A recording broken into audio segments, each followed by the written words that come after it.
Spotlight is a production of CTNY, the Catholic Television Network of Youngstown. It seeks to spotlight people, places, and events from around the Diocese of Youngstown that promote the new gospel of joy called for by Pope Francis. Your program host is Father James Corda.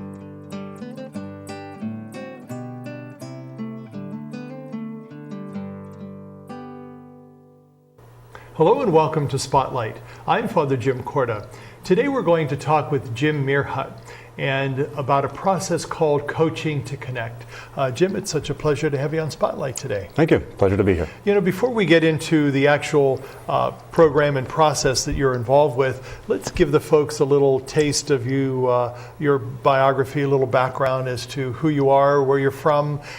We know that you have a long history here in the diocese. Kind of share that with the folks that are with us. Okay, sure. I've been in the diocese for about 20 plus years, and before that I was from Pittsburgh, actually, born and raised in Pittsburgh. And we moved here and started working at Central Catholic High School teaching, and eventually came to the diocesan offices and have worked in a number of parishes and at the Villa Maria Retreat Center. I'm married. I've been married for 29 years and have 5 children, most of them grown and gone, just one left at home. My background is in education. My graduate work was in education and adult spiritual formation. And also in coaching. I have coach-specific training, and I'm a certified life coach with the International Coach Federation. Let's talk about that coaching. Whenever I think of, I'm not a sports-minded person, but when I think of coaching, that's automatically what I think about. But it's a much bigger word, I guess. Mm-hmm. When you use that word coaching, especially in your programs and processes, what exactly do you mean, and how do you go about that? Yeah, it's a good question, and it's a question a lot of people have. Because when the word coach comes up in conversation, people immediately go to athletics, and they expect even a life coach to show up with a cap on, and a sweatshirt, and a whistle, and yell instructions from the sideline of their life, and that's not what we do at all. It's coaching is as a concept is much older than athletics.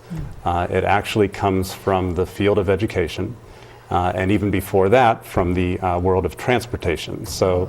When people think of coaching in terms of life coaching, I always say it's better to think of a stage coach rather than an athletic coach. And because essentially what coaches do is we work with people individually or couples or teams of people, and we help them establish a really clear vision of where they want to be, a year, 2 years, 5 years down the road. And then the coach is simply the vehicle by which you get there. I see. Okay, and so we every coaching session is focused on forward movement and very clear, doable strategies to get an individual or a group where they want to be. How and why is it that there are so many people, at least in my experience, that are kind of confused as to what they want to do in life? Before the taping, I mentioned about when I was in the seminary years ago. I kind of knew what I wanted to do, but surrounding me were many guys who just were uncertain that what they were choosing to do in life was not for them, and they seemed to be searching and looking. And is that kind of what's going on in this world today, that people are searching? Is it because life is so complex and complexing? Yeah, there can be lots of reasons why people don't have a clear direction or even a deep sense of their purpose, their life purpose. One example could be just unmet needs. Everybody has needs, and when needs are not being met in a person's life, in the coaching world we say that those needs become drivers. And probably the simplest way to understand that would be, we can all relate to the need for food. Everybody gets hungry, and you experience the need for food. If you can imagine yourself going 2, 3, 4 days without food, and just imagining the intense hunger that would result from that unmet need. Every thought you have, every action you do is going to be built around meeting that need. But you will probably think in ways and behave in ways that are not typically you. So you may steal food. You may do violence to someone to get food. So your life direction becomes skewed and cloudy because you have this overriding unmet need. So that's as true for emotional needs as it is for physical needs such as food. So anytime someone working with clients who are confused about where their life is going or what they want to do, that's one of the first places we start, is we try to work with them and try to figure out, well, what in your life is not being met? What particular needs are not being met? How can we get those needs met in a healthy way? And then when those needs start to get met in a healthy way, then a person's in a much more stable place to start thinking about direction and purpose more clearly. Do you find yourself in your position, in your vocation, being also kind of like a psychologist or psychiatrist or counselor? Because it seems that people sometimes need that more exact direction that comes from a professional. Yeah, that's another really great question, and that's a really important distinction that I'd like to make between the field of coaching and the field of counseling or psychotherapy. Psychotherapy counseling, that comes out of a medical model, where you sort of you have a professional who investigates a person's situation, a neurosis or a psychosis, and makes a determination about what's going on and then prescribes something to fix that. Whereas in coaching, we come out of the educational model, so there's nothing medical about it, and coaching is always very future-oriented. So it's really about, again, creating that vision for the future and moving toward it. So we don't spend a whole lot of time, as a counselor would, digging into a person's past, looking for unhealed pain. We will only do that in very brief ways to facilitate forward movement. I've often thought, we're down to 2 minutes of our time in our first segment, that sometimes we tend to live life in reverse. Yeah. We tend to think like, well, these were better days way back when, or remember when I did this or accomplished that.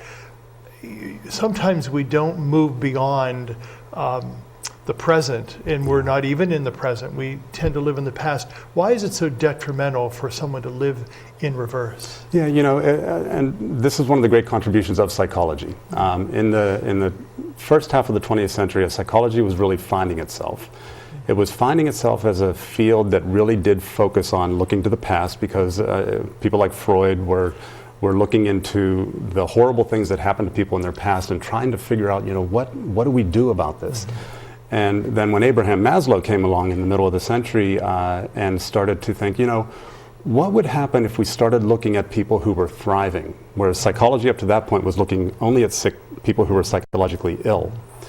Maslow and those after him began to look at, let's look at the outliers, the ones who are thriving, doing well, and let's try to start thinking about how can we get people to start using the best practices of psychological, emotional, vocational health and thriving, and put that into their own life. So then it becomes very future-oriented. It's all about looking at what's possible and start moving toward it. We're going to talk more about that, but we're going to take a quick break. Stay with us. We'll be right back. Whether it's passing on medicine, a blanket, or something as simple as a glass of water, that's how compassion works. And that's how Merhaut works, hand to hand to hand. For nearly 100 years, Merhaut's been passing on your help to the priests and brothers working in 26 countries around the world. Merhaut, an American Catholic organization, dedicates 86 cents of every dollar donated to their programs, serving the world's poor and powerless. And that's how it works. Compassion flows from your hand to the hand of someone in need. Hand to hand to hand. That's Merhaut. That's Merhaut. That's Merhaut. That's Merhaut. That's Merhaut. That's Merhaut. That's Merhaut. That's Merhaut. That's Merhaut. That's Merhaut. Doesn't your child deserve the best education possible? Then you should consider a Catholic school where strong academics are offered in a safe, disciplined environment, where education is deeply rooted in the religious teachings of our Catholic faith, where graduation rates are exceptional, where outstanding teachers help your child reach his or her fullest potential in the classroom and in life. But you should consider a Catholic school for the most important reason of all. Your child is worth it. Welcome back to Spotlight. I'm talking with Jim Merhaut, and we ended by talking about living life in reverse and how detrimental that really is. Mm-hmm. What are some of the tools that you utilize to get people to not only set goals for themselves, but to keep moving in a forward motion? Okay. One tool I use is called the wheel of spiritual well-being. Okay, and it's simply it's actually a wheel on a piece of paper that people look at, and it's divided into segments, and the segments represent the various aspects of a person's life. And so one way that we try to get at that unmet need thing that we talked about in the first segment is to have people evaluate their levels of satisfaction in all of these different areas of their life. And when people really sit and reflect on their satisfaction levels with, say, their marriage, or their physical dwelling, their career, their extended family, friends, social life, exercise, health, all that stuff. Those evaluations of satisfaction give us a strong indicator of where some of those unmet needs would be. And then we can explore that and get that kind of all balanced out. And following that, then we start moving into discussions of values. Now, do you, in your experience, find people that have a hard time seeing good and seeing themselves in good places, as opposed to like, oh, everything's wonderful, how can I continue to move on? Is it more of the other? Yeah. Does that make sense? You mean people like tending toward the negative? Yes. Are we like so dissatisfied sometimes with who we are and what we're doing that we really need to find something more, find the meaning of it all, I guess? Yeah. People can get sort of, it's kind of like spinning your wheels. Yeah. You know, when you get locked into the cyclical reflection on what's wrong with my life and the things that are not going well. That can really bog a person down. And again, that's one of the great insights of psychology, that positive psychology is more about, well, let's shift the focus. Let's reframe your life and start looking for the strengths. You know, what are your gifts? What are your strengths? What's going well? What do you do well? What are your deepest held values? These are the things that create the energy for forward movement. Now, you use that word energy. You know, my experience oftentimes of people is that they kind of lack energy.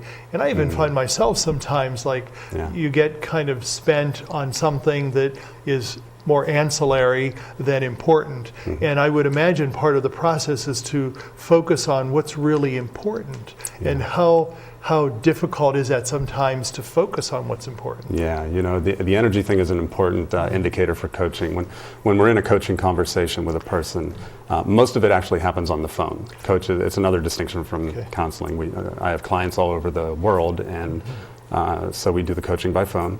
And so one of the key parts of being a coach is being a very deep listener. And so as I'm talking to a person, I'm listening for energy shifts in the conversation.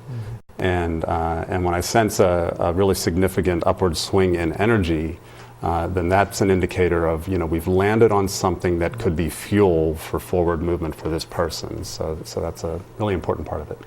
Let's talk about spirituality. How does spirituality come into play? Let's face it, there are some people that may feel themselves not being religious, but maybe spiritual. Or in your experience, do you have people that are neither? Yes, I do. I have people who are very religious, people who consider themselves spiritual, not religious, and then I also have people who are just completely disconnected from the church. But yet, in my opinion, they're still on a spiritual journey, you know. Spirituality, as I understand it, is basically faith in action. You know, people living out their deepest held convictions and values. And so in coaching, the way we get to the spiritual level is simply to keep diving deeper and deeper into what's most important to that person, and then that gets us connected with their spiritual center. When you do this process with people, how much does family come into play?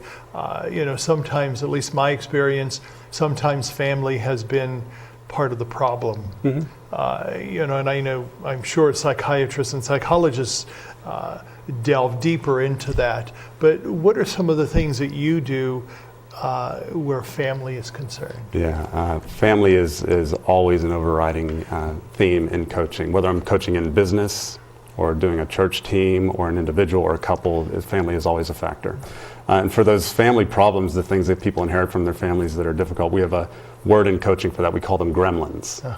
And gremlins are those little things that pop up in a person's life that get in the way of them really accomplishing what they want to accomplish. And typically, they are rooted in family experiences. They're not always, but typically rooted in family experiences. And you can trace them pretty much to the first 10 years of a person's life.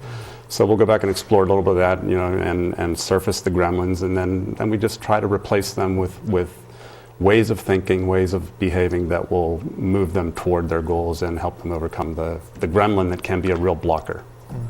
In your experience, why is it important for people to look ahead and to set goals? There are some people that kind of live life one day at a time, which is okay, and in certain circumstances, that's enough. Mm-hmm. But why is it important to kind of look a little more down the road? Because things may happen that cause us to need to look further down the road. And what do you say to those people that can't do that? Can everyone do that? Yeah, I think that's a very, you know, unique human quality, is that we just have that ability to imagine, to vision, to hope. I think that our faith is really based upon that. We have Jesus, I think, saw this very clear vision of the potential of the human experience that is not currently present. It's somewhere in the future. And so the more that we look to that and try to describe that and get excited about it, that sort of pulls us along to a place that's more deeply joyful and peaceful. You know, the word that comes to mind is the eschatology. It's like Sure. here, but it's not here. Exactly. You know, and so that's, if we live out of sense of that, there's something that's always drawing us forward and onward. Can you name that for people? Something that's drawing us forward and onward. Well, in coaching, we simply call it their vision. Mm-hmm. And I think that that's true for individual persons as it is for businesses and organizations. Oftentimes people distinguish between vision and mission, right? Mm-hmm. Mission is simply what you're doing now that helps to get you to where you want to be. But the vision is that piece that is not yet. It's the piece that describes what you could be at your very best, you know, but you're currently not there. So it's always out in front of you. And no one ever accomplishes their vision, right? If you accomplish your vision, then it's not a vision anymore. It necessarily, by definition, is somewhere out in the future. And so as you get closer to it, you always have to refine it and make it even more imaginative and bigger and more wondrous. We're going to talk more about that in a moment. Okay. Stay with us. We'll be right back. There is a place where a total stranger will give you their blood. A place where someone you never knew will save your child from drowning. Where a person who doesn't look like you, talk like you, or dress like you will give you shelter after a flood. That place is called America, where we look out for each other. When you help the American Red Cross, you help America. By the time we can walk, each of us yearns for the joy that comes from being able to do for ourselves. Church World Service believes that being self-reliant is a joy everyone should share. So around the block or around the world, share the joy. Church World Service. Welcome back to our show. I'm talking with Jim Merhaut about coaching to connect. Jim, tell us specifically about the job that you do and how folks that are with us could utilize your services. Okay. Coaching to Connect is a three-part organization. The first part is life coaching, which is what we've been talking about mostly. And that's the work that I would do with individuals, and it's most like spiritual direction for this audience. The second part of the organization is relationship coaching, and that would be for engaged couples or married couples.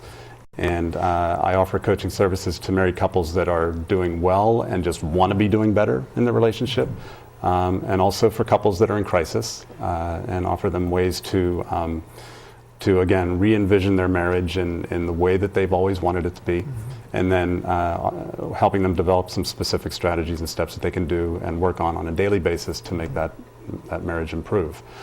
And the third part is ministry, organizational, business coaching, training and consulting.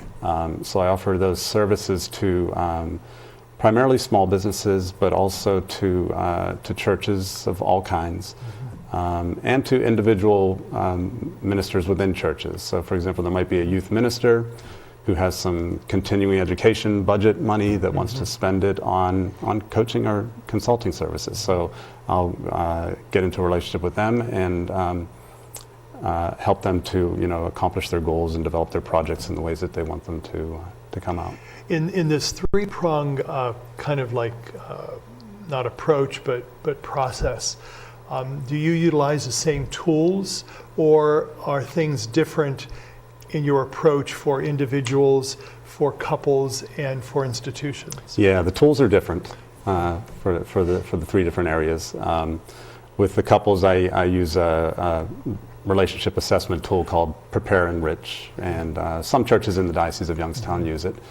And in fact, I do use it with certain churches in this diocese. So it's an engaged couple assessment tool that helps them discover the strengths in their relationship and areas where they can improve. With businesses and organizations and churches and ministry teams, I use more of the tools that would be out there for the world of business and organizational development, such as the mentoring tools from the Ken Blanchard Institute. But anyway, I just use a number of those kinds of organizational tools, such as Patrick Lencioni and the 5 dysfunctions of a team, which is a great way to assess the health and the vibrancy of a ministry team or a business team. Let's talk about, you mentioned your work with married couples and engaged couples. That in my experience in ministry has always been difficult for me to do, because not being part of the married life. What is the state of married life? You've been married for almost 30 years. In this world today, sometimes marriage is not upheld as something as important or as sacred. What is the state of marriage and married life in our world today? Yeah, in our culture, it's pretty tough to be married. Estimates with couples are that anywhere from 40 on the low end and even 60% on the high end, there's cheating going on in marriages to that really extreme level. And so even beyond that 40 to 60%, there's a lot of dissatisfaction with the married relationship, and people who are even staying married almost in misery, just sort of tolerating the relationship, and I see this all the time. And I would just, ask people to think about when they go to restaurants and they see couples eating dinner together. How many of those couples do you see deeply engaged with each other, having conversations, looking at each other, touching each other, really enjoying the experience, versus the couples who are sitting there buried in their food and ignoring each other. Or their phone, yes. Right. And so it's not easy to be married in this culture. So I do work a lot with really trying to help couples rediscover the spark that brought them together and how to bring that back in a new way in the more mature phases of their relationship. What does a lot of it have to do, whether it's individuals or couples or institutions, with relationship? How important are our relationships? Yeah. We tend to at times live in a cocoon or live in a bubble. Why and how is it important to have those? Yeah, that's the piece that cuts across all three parts of the work that I do.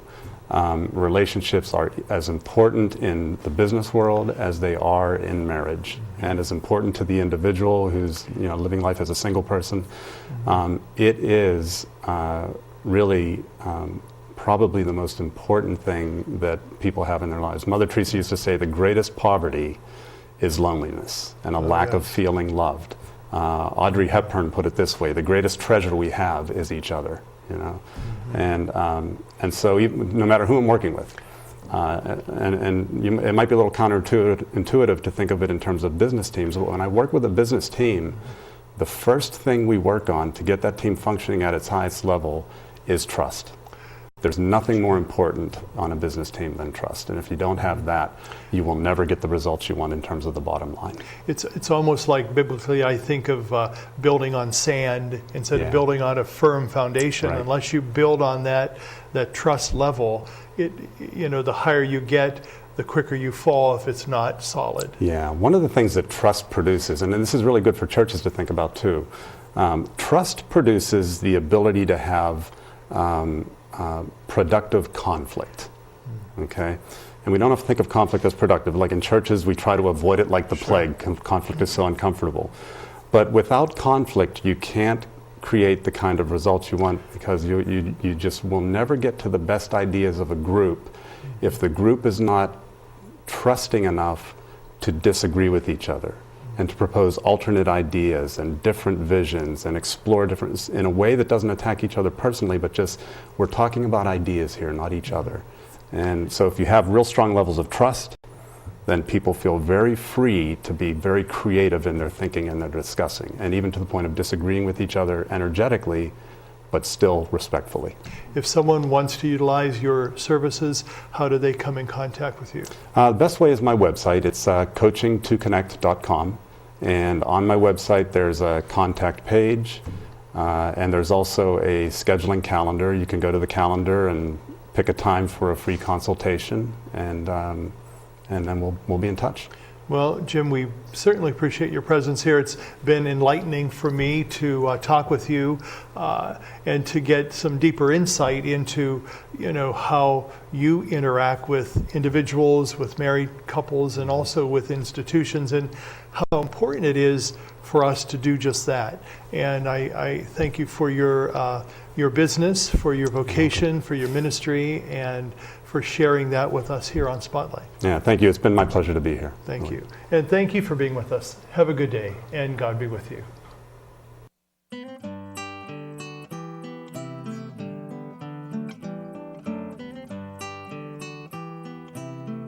Spotlight has been a production of CTNY, the Catholic Television Network of Youngstown. Your program host was Father James Corda.